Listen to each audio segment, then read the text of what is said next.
Come closer, my beloved child. The world has grown quiet now. The noise of the day has finally let go of you, and you are here, present, still, willing to listen. This is the hour I have been waiting for, not because I was absent before now, but because this is the hour when you finally stop running long enough to hear me. I want you to feel something tonight that you may have forgotten how to feel. Held, not analyzed, not fixed, not corrected.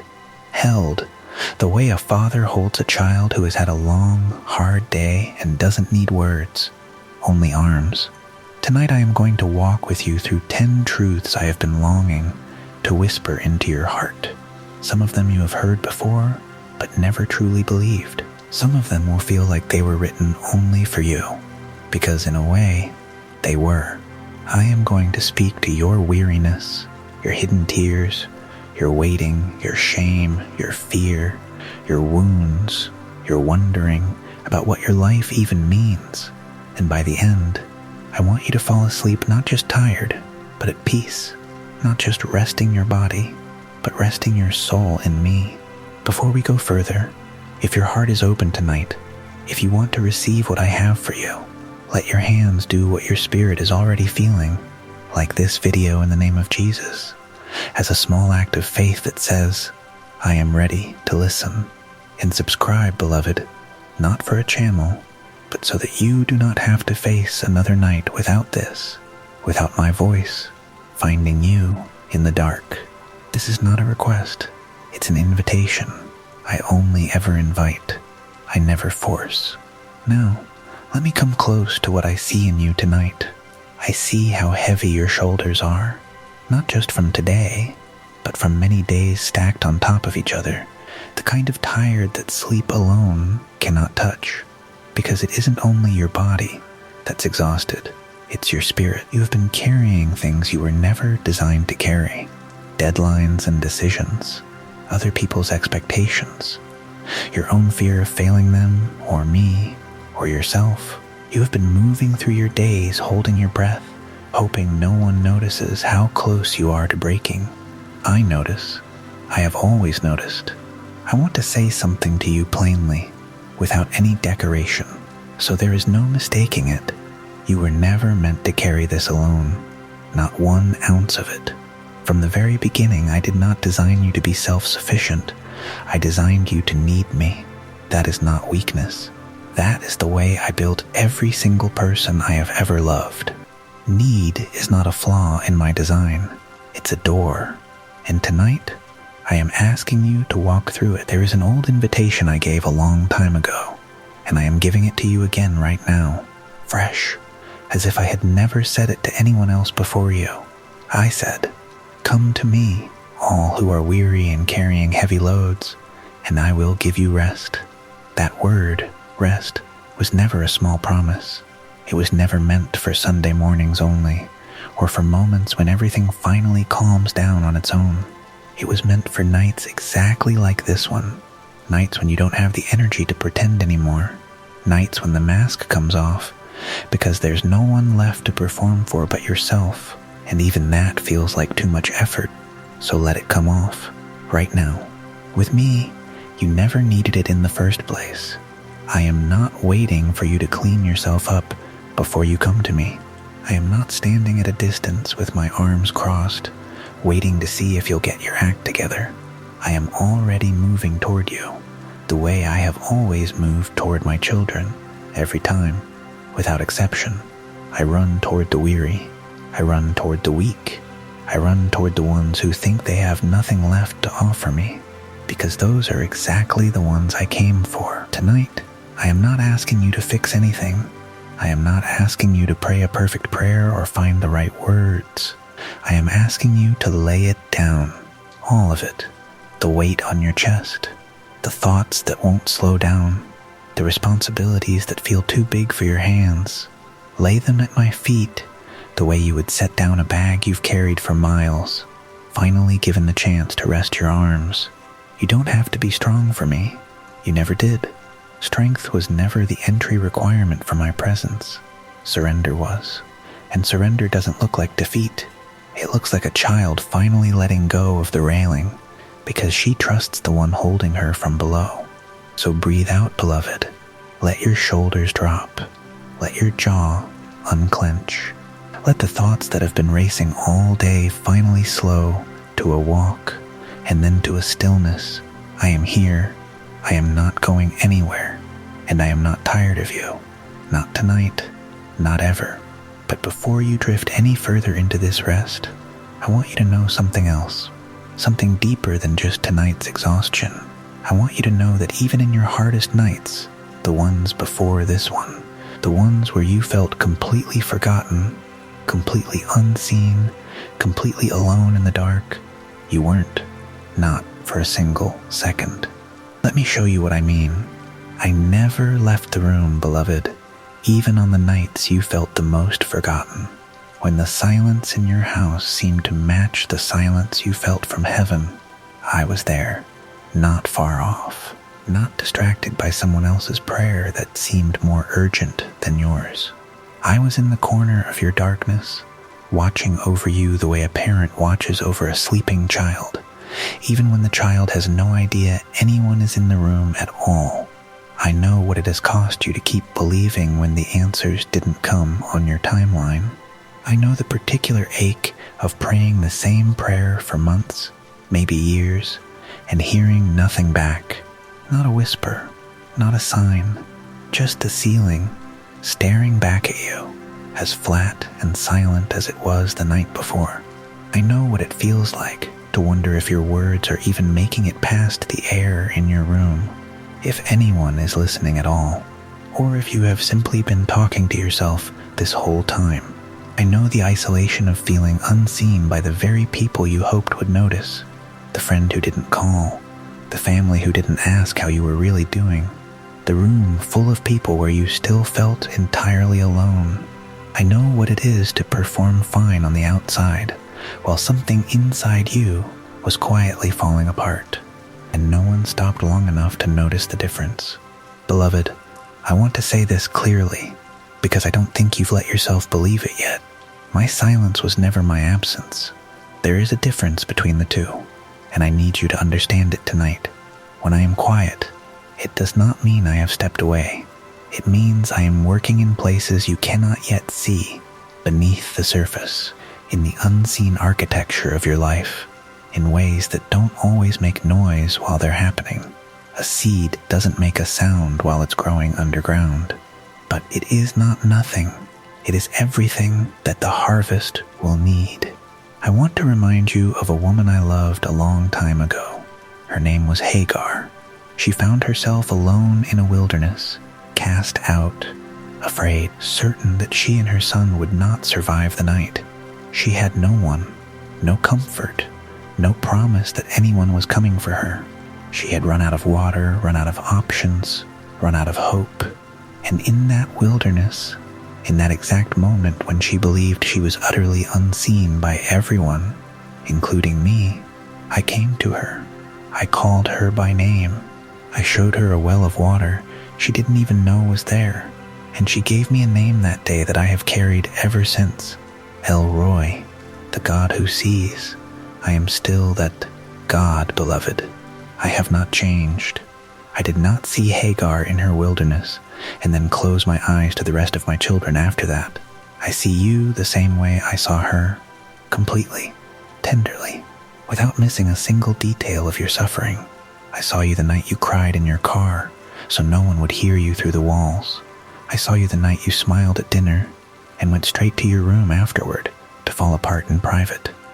I saw the prayer you didn't even say out loud because you didn't have the strength to form the words. I heard it anyway. I have always been fluent in the language of a breaking heart, even when it speaks without words.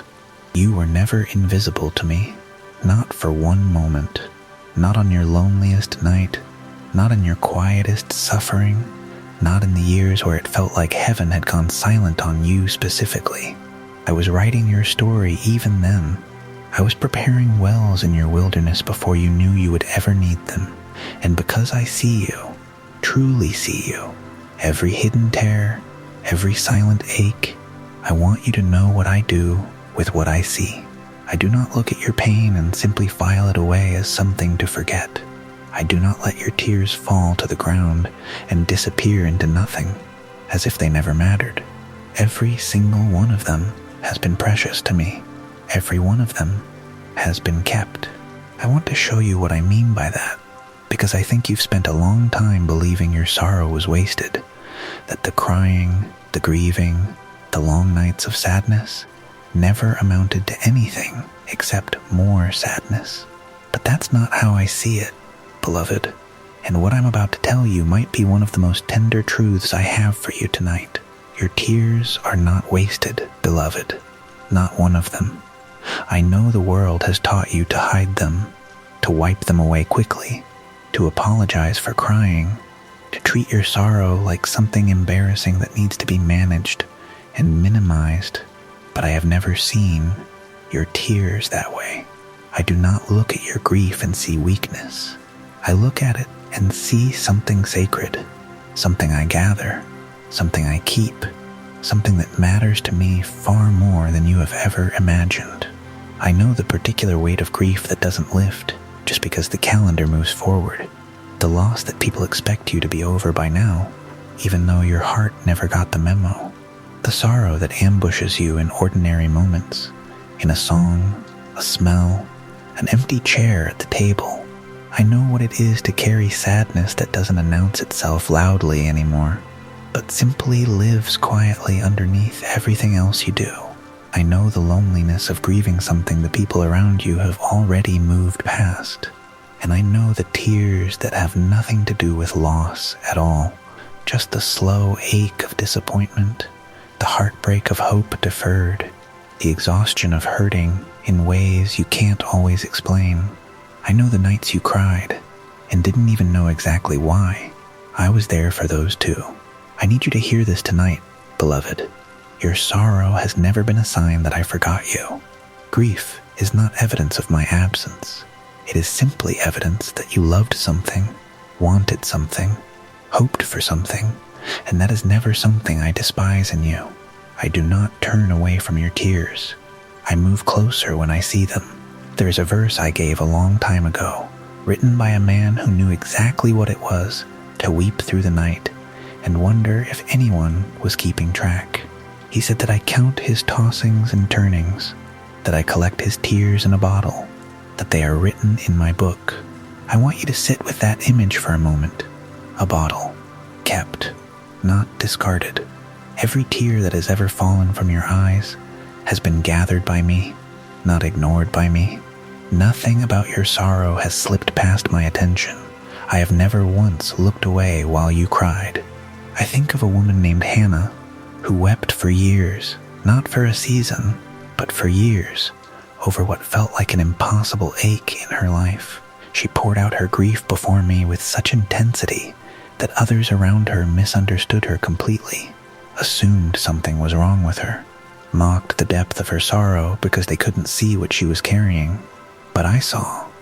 I heard every prayer she thought was falling on deaf ears, and in the right season, not her season, but mine, I answered her with a joy so complete that the years of weeping became part of her testimony instead of the end of her story. I am not telling you this so that you'll wait passively for some far-off miracle. I am telling you this because I want you to understand the truth about your own waiting. Your tears are not a detour away from my plan for you. They are not wasted time. They are part of the very story I am writing, the same way Hannah's years of weeping became part of hers. What feels like an ending to you tonight is, in my hands, simply a chapter, not the whole book. I know it doesn't always feel that way in the moment. I know that when sorrow is fresh, the idea of joy can feel almost offensive, like something you don't have access to right now. I am not asking you to pretend you feel joy you don't feel. I am not asking you to perform gratitude over a wound that's still open. I am simply telling you what I have always told my children who have wept before me. Mourning does not get the final word. There is a turning that I promise, not because I'm impatient with your sadness, but because I love you too much to leave you there forever. Weeping may stay for the night, but joy is still coming, even if it hasn't arrived at your door yet. So tonight, let yourself feel whatever you feel without shame. If tears come as you listen to this, let them come. I am not uncomfortable with your sorrow. I have never once flinched at your grief or wished you would hurry up and feel better. I sit with you in it. I have sat with every person who ever wept before me, and I have never once left the room because the crying went on too long. But I also want to be honest with you about something tender tonight, about the waiting itself, because tears are one kind of ache, but waiting is another, and I know you are tired of both. I know some of you have been asking me the same question for so long that you've nearly stopped expecting an answer. How much longer? I haven't forgotten that question, and I want to speak to it now, gently, the way I speak to everything that has worn you down over time. I am not silent in your waiting, beloved, even when it feels that way. Even when the quiet has stretched on so long, you've started to wonder if I changed my mind about you, or worse, if I never had a plan for you at all. I know what it is to ask the same question night after night and receive nothing back but silence. How much longer? When will this door open? When will this pain make sense? When will I finally see why I had to walk through this season at all? I have heard every version of that question from you, beloved. The angry version, the desperate version, the quiet, exhausted version you whispered when you had nothing left to give the prayer but your breath. I heard all of them. I have not stopped listening for a single moment of your waiting. I know how heavy unanswered prayer can feel, not just the waiting itself, but the doubt that creeps in alongside it. The fear that maybe you did something wrong, maybe you're not enough, maybe the silence means no instead of not yet. I know the particular grief of watching doors close around you while you stand there asking why I would lead you somewhere only to leave you stranded outside, knocking with no answer coming from the other side. I want to tell you something that I need you to hold on to, especially tonight, especially in this season.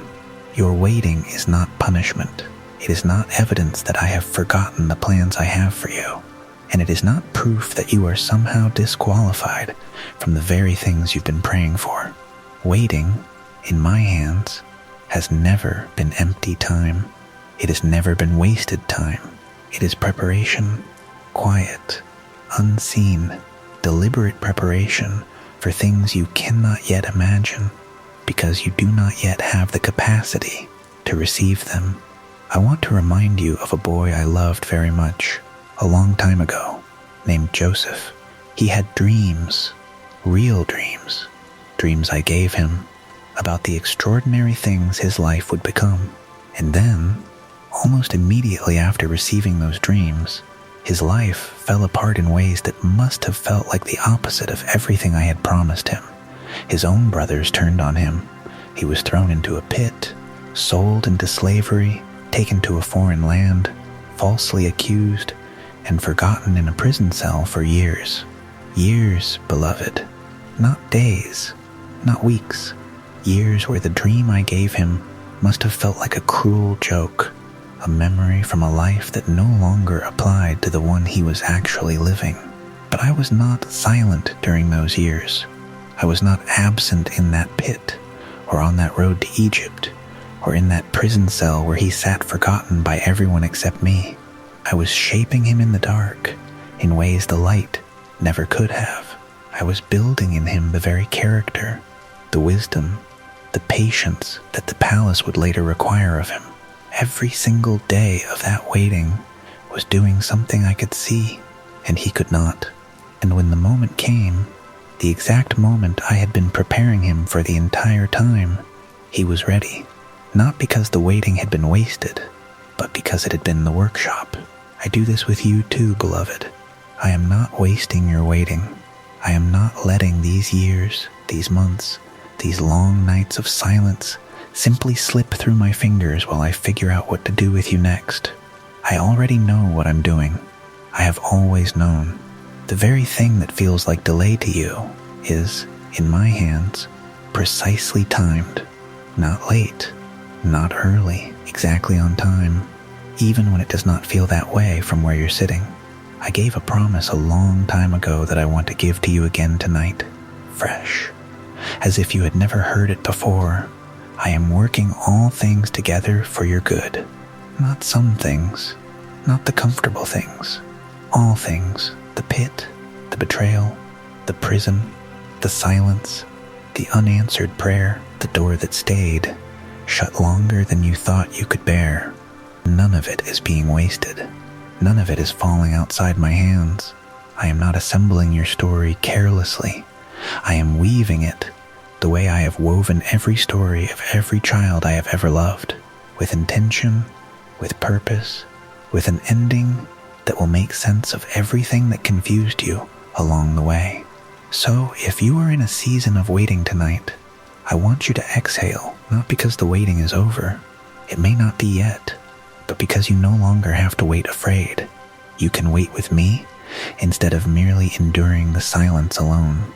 I am here in the pit with you. I am here in the prison cell with you. I have never once left you to wait by yourself.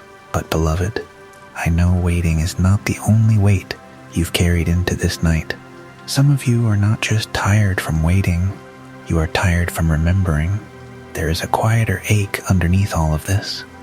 One you may not have spoken out loud to anyone, not even to me. It surfaces at 2 a.m. when everything else is still. It whispers that you don't deserve the very rest I am offering you tonight. I want to speak to that now, gently, because I already know exactly what you're carrying. There is no record against you. Beloved, come closer. This is not a place of judgment. It never has been. This is a place of mercy, and I want you to feel the difference between the two tonight, because I think somewhere along the way, you confused them. I know what visits you at 2 a.m. when the house is quiet and there's nothing left to distract you from your own thoughts. The replay, the mistake you made years ago that still feels fresh somehow, like it happened yesterday instead of a lifetime ago.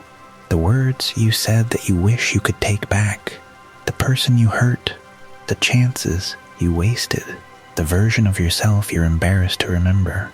I know how loud shame can be in the silence, louder, sometimes, than anything I have ever said to you. I want you to hear me clearly. Shame has never been my voice. Conviction, yes, I do speak gently to my children when something needs to change, and that voice always leads toward healing, toward restoration, toward closer relationship with me. But shame is different. Shame doesn't lead anywhere. It just circles. It tells you the same accusations over and over, never offering a way forward, never pointing you to grace, only back to the wound, again and again, as if reliving it enough times might somehow fix it. That voice has never been mine. I do not condemn the children I have already forgiven. I remember a woman who was dragged before me once, publicly humiliated, caught in the very middle of her sin with no way to hide it, no way to explain it away. Everyone around her was ready to finish her off, to make her mistake the final word on her life. They wanted to stone her, to let her failure become her epitaph. But I knelt down next to her in the dirt, and when everyone who had a right to condemn her had walked away, I asked her where her accusers had gone. And when she said there was no one left, I told her plainly, "Neither do I condemn you.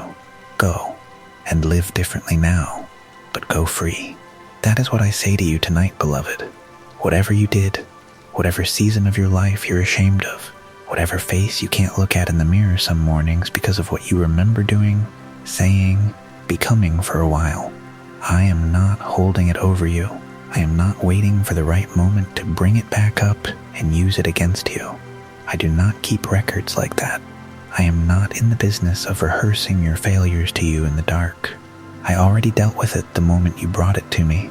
I made a promise a long time ago that still holds exactly as true tonight as the day I gave it. If you confess, I am faithful and just to forgive you completely and to cleanse you from all of it. Not most of it, not the parts that are easy to forgive, but all of it.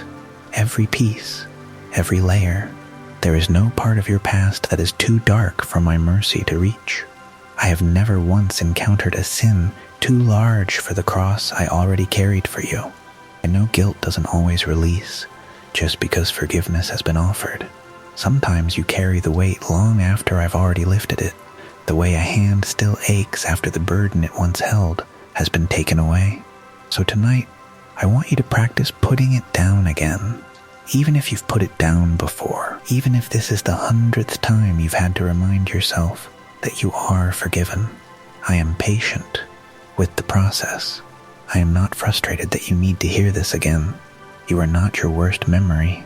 You are not the sum of your failures. You are not disqualified from my love, my plans, my closeness, because of something you did in a season I have already redeemed. I see you the way I saw that woman in the dirt, not through the lens of what you did, but through the lens of what I already paid for. And what I paid for was enough.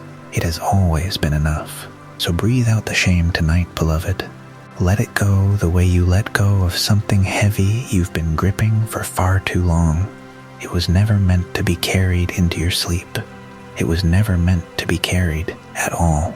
Now that this weight has lifted, I want to speak to something else that has been stealing your peace. Not the past this time, but the future. The racing thoughts. The fear of tomorrow that creeps in the moment your body finally goes still. I see that storm in your mind, and I am not afraid of it. I want to calm it the way I have calmed storms before. Peace. Be still, beloved. I know your mind doesn't slow down just because your body finally does. I know the moment your head hits the pillow is often the exact moment your thoughts decide to wake up, racing toward tomorrow, replaying today, rehearsing conversations that haven't even happened yet. I know the particular exhaustion of lying still while your mind runs in circles, chasing every what if until you're more tired from thinking than you ever were from your actual day. I see the fear of what's coming, the appointment you're dreading, the conversation you don't know how to have, the bill you don't know how you'll pay, the diagnosis you're waiting on, the future that feels like a fog you can't see 2 steps into.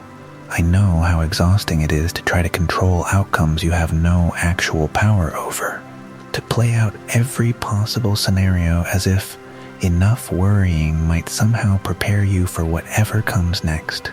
It won't, beloved. It never has. And I don't want that for you tonight.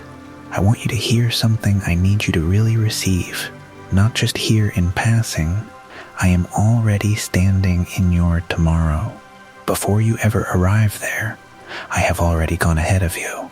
There is no version of what's coming that surprises me, no outcome that catches me off guard, no scenario where I am scrambling to figure out what to do with you. I am not pacing in heaven, wondering how your situation will turn out. I already know, and because I already know, you do not have to carry the full weight of not knowing all by yourself tonight. I remember a night a long time ago when I was in a boat with people I loved, crossing a sea, and a storm rose up so violently that the boat began filling with water. The wind howled, the waves crashed over the sides, and in the middle of all that chaos, I was asleep, not because I didn't care, but because I was completely at peace, even in the middle of the storm, because I knew exactly who was in control. The people with me woke me in a panic, certain they were about to die, and I stood up, looked at the wind and the waves, and simply said, "Peace, be still." And it was. Instantly, completely. I am not telling you this story so that you'll be impressed by what I did on a sea long ago. I am telling you this because the same voice that calmed that storm is speaking to your storm right now. The anxious thoughts circling your mind, the fear gripping your chest, the dread sitting on top of your tomorrow. I am not asking you to pretend the wind isn't blowing. I am asking you to remember who is in the boat with you. You don't have to solve everything tonight. You don't have to have the plan figured out, the answer ready, the fear fully resolved before you're allowed to rest. I am not asking you to fix your storm. I am asking you to let me be present in the middle of it, the way I was present in that boat, unafraid, unshaken, completely at peace, because peace was never dependent on the absence of wind. It was dependent on me. I gave a promise once that I want sealed in your heart tonight. Do not be anxious about anything, but in everything, through prayer, bring it to me, and I will give you a peace that doesn't make logical sense, a peace that stands guard over your heart and mind, even when the circumstances haven't changed yet. That peace is not the absence of a storm. It is my presence inside of one. It is available to you tonight, exactly as you are, exactly in the middle of whatever you're afraid of. So let your mind grow quiet now. Let the racing thoughts slow, one by one, like a current finally settling after the wind dies down. You do not have to face tomorrow tonight. Tomorrow is not yours to carry yet. Tonight is only for resting in the one who already holds it. And as that peace begins to settle over your mind, I want to go a little deeper, beloved, into the places peace alone cannot quite reach, because some of what you carry is not only mental. Some of it lives in your body, in old wounds, in pain you've stopped expecting anyone to notice. I see those too, and I want to talk to you now about healing. I am mending what is broken in you, beloved, leaning close. I see the wounds you've learned to hide so well, even from yourself. I know there are places in you that still ache, even years later. The pain you've stopped mentioning out loud because people grew tired of hearing about it, or because you decided it was easier to carry quietly than to keep explaining something no one else could fully understand. I know the body that doesn't move the way it used to, the diagnosis that changed how you see your own future, the chronic ache that has become so familiar you almost forget what it felt like to live without it. I see that. I have never once stopped noticing it, just because you stopped mentioning it. I also know the wounds that don't show up on any chart, the emotional ones, buried deep, the kind that flinch when certain memories surface, the kind that taught you to protect yourself by staying guarded, by not trusting too easily, by keeping people at a distance so they couldn't hurt the same place again. I know what it cost you to build those walls. I was there for every reason you had to build them. I want to say something to you tonight that I don't think you've fully let yourself believe. Your brokenness is not the end of your story. It might feel like a permanent condition, like something you've simply learned to live around the way you learned to walk carefully, around a piece of furniture that's always been in the wrong place. But beloved, brokenness has never been where I leave my children. It is where my healing begins. Every wound I have ever touched, I have touched with the intention of restoration, not abandonment. I remember a woman who had been suffering for 12 long years, bleeding, weakening, growing more isolated with every passing season because of a condition no one could fix. She had spent everything she had on physicians, on remedies, on anything that might bring relief, and nothing worked. She was tired in a way that went beyond her body. She was tired in her hope, and yet, in the middle of a crowded street, surrounded by people who didn't even know her name, she pushed through everything in her way just to reach out and touch the edge of my robe. She didn't ask for an elaborate miracle. She didn't think she needed my full attention. She believed that even the smallest contact with me would be enough, and it was. The moment she touched me, the healing she had waited 12 years for happened instantly. I felt it. I turned. I made sure she knew she had been seen, not just healed in passing, but truly known in that moment. I want you to know that I am just as near to you tonight as I was to her in that crowd. Your wound does not have to be loud for me to notice it. You do not need an elaborate prayer or a perfect plan to reach me.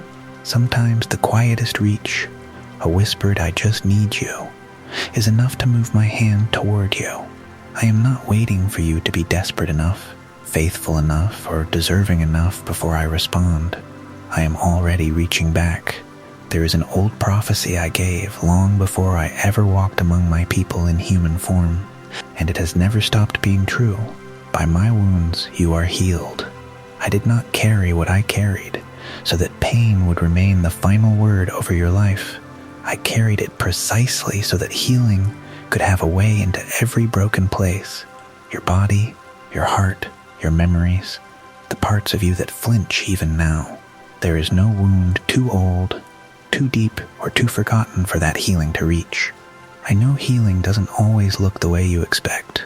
Sometimes it is instant, sudden, undeniable. Other times it is slow, gradual, a quiet mending that happens over seasons rather than overnight. I want you to trust me with both. I am not less present in the slow healing than I am in the sudden miracle. I am working in both with the same tenderness, the same intention, the same love that reached toward that woman in the crowd 2,000 years ago.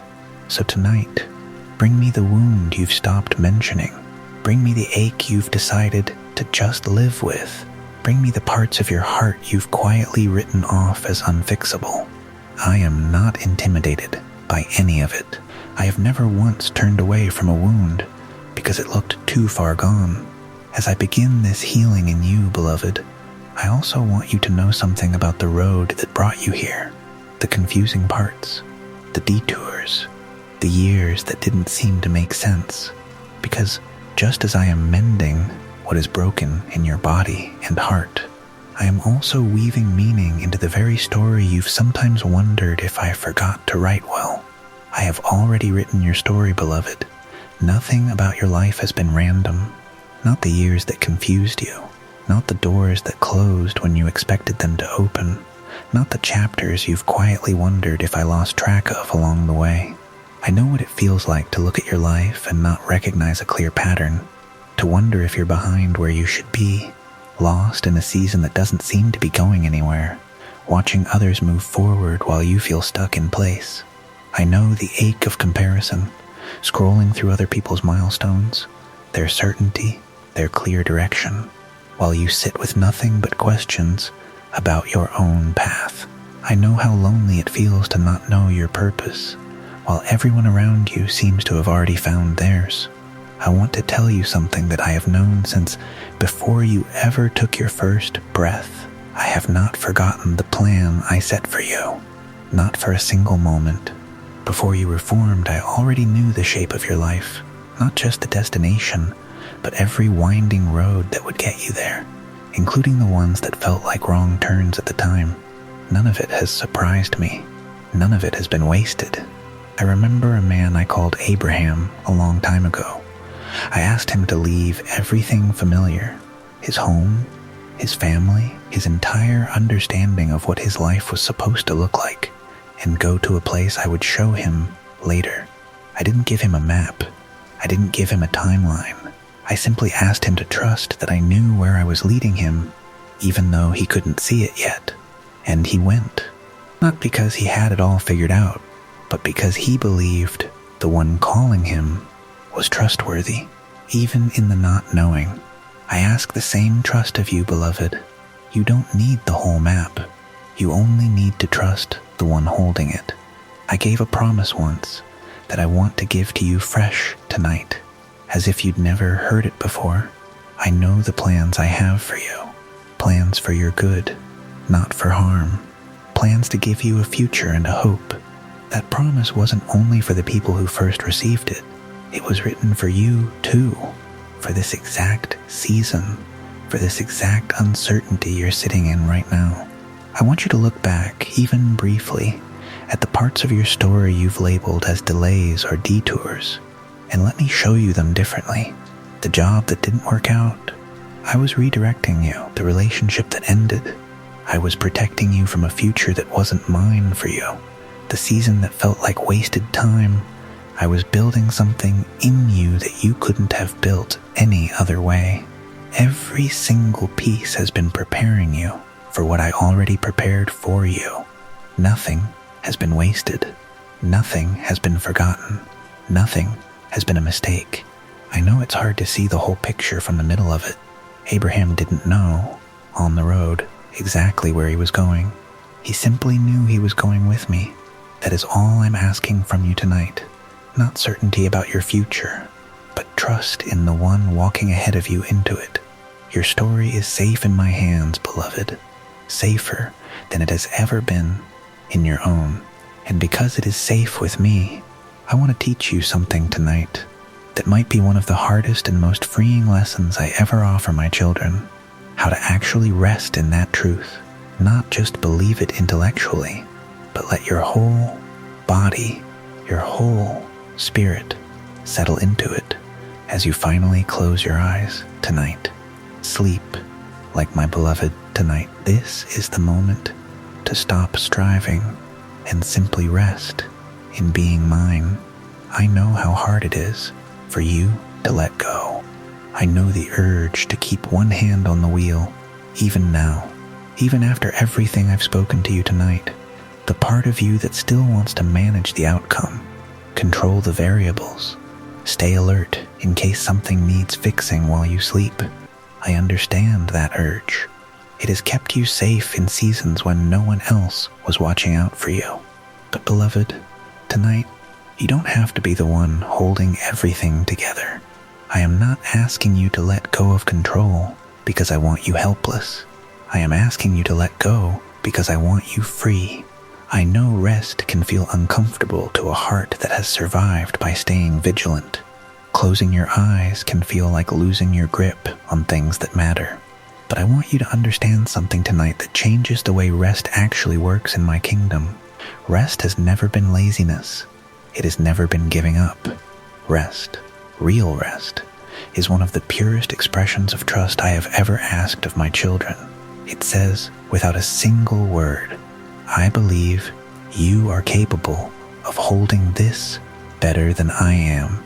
That is not surrender to defeat. That is surrender to love. There is a verse I gave long ago that I want you to hold on to tonight as you settle into sleep. I give rest to those I love, not to those who earned it, not to those who finally proved themselves worthy of it, to those I love. And beloved, that includes you, exactly as you are tonight, unfinished, imperfect, still figuring things out. Rest was never a reward you had to qualify for. It has always simply been a gift I wanted to give you. I remember being in a boat once, in the middle of a violent storm, sound asleep, while everyone around me panicked. I wasn't asleep because I didn't notice the storm. I was asleep because I trusted completely who I was, where I was, and who was ultimately in control of the wind and the waves. That same peace is available to you tonight, even in the middle of whatever storm is still circling your life. You do not have to stay awake, managing the chaos for it to be handled. I am awake, even when you are not. I am working even while you sleep. So tonight, I am asking you to close your eyes the way I closed mine in that boat, not in denial of the storm, but in complete trust of the one who can calm it. You do not have to solve tonight what only I can solve. You do not have to carry into your sleep what was never yours to carry in the first place. Let your body finally exhale. Let your mind finally release its grip. I am not asking you to stop caring about your life. I am asking you to stop believing it depends entirely on you staying awake to protect it. You can close your eyes tonight knowing I am awake, watching, working on your behalf in ways you cannot see and do not need to orchestrate. The same way I worked while Joseph slept in a forgotten prison cell, while Hannah slept after years of weeping, while Abraham slept on a road he didn't fully understand. I am working while you sleep tonight too. Your rest does not pause my work. It simply makes room for it. Before you drift fully into that rest, beloved, I want to hold you a moment longer. I want to gather everything I've spoken into your heart tonight, the weariness I lifted, the loneliness I answered, the tears I collected, the waiting I redeemed, the shame I removed, the storm I calmed, the wounds I touched, the story I'm still writing, and seal all of it with one final blessing before you finally let go completely. This night, I am yours, beloved. Gather it all with me now, everything we've walked through together tonight. The weariness you laid down at the very beginning, when you finally let your shoulders drop because you remembered you weren't meant to carry it alone. The loneliness I answered when I reminded you that I never left the room, not on your darkest night, not in your most forgotten season. The tears I told you I have kept, every single one, in a bottle that matters more to me than you ever realized. The waiting I told you was never wasted, never empty, always preparing you for something your eyes couldn't yet see. The shame I lifted when I reminded you there is no record against you, no accusation I am still holding over your head. The storm in your mind that I spoke peace over, the same way I once spoke peace over wind and waves. The wounds I touched, old and new, with the same hands that have always healed what was broken in my children. The story I reminded you is not random, not wasted, not forgotten, but written with intention by me. And now, the rest I have invited you into, the kind that trusts me enough to finally close your eyes. I know that even now, as we come to the end of this night together, you may still be holding on to something you haven't said out loud. Maybe it's a fear we haven't named yet. Maybe it's a person you're still worried about. Maybe it's simply the quiet question of whether all of this peace, this closeness, this rest, will still be here tomorrow when the noise of the day returns. I want you to bring that to me too, right now, whatever it is. You don't have to name it perfectly. I already know what it is. Just set it down. I am not done with you, beloved. Tonight was not the final word in our conversation. It was the beginning of a closeness I want to keep building between us, night after night, for as long as you'll let me in. This is not a one-time visitation. This is an invitation into a relationship that doesn't end when this video does. I want to leave you with a blessing tonight, an old one I gave a long time ago, but I am speaking it over you fresh, as if for the first time, because it has never stopped being true. I bless you, and I keep you. I make my face shine upon you, and I am gracious to you. I lift my countenance upon you, and I give you peace, not the peace the world offers, fragile and temporary, but the peace that comes from being held by the one who made you. I bless your sleep tonight. Let it be deep, let it be healing, let it be free from every anxious thought that tried to follow you into this rest. I bless your family, wherever they are tonight, under whatever roof they sleep beneath. I place my protection over them, my peace over their hearts. I bless your mind, settling it now, quieting every racing thought into stillness. I bless your body, knowing exactly where it aches, exactly where it needs my healing hand.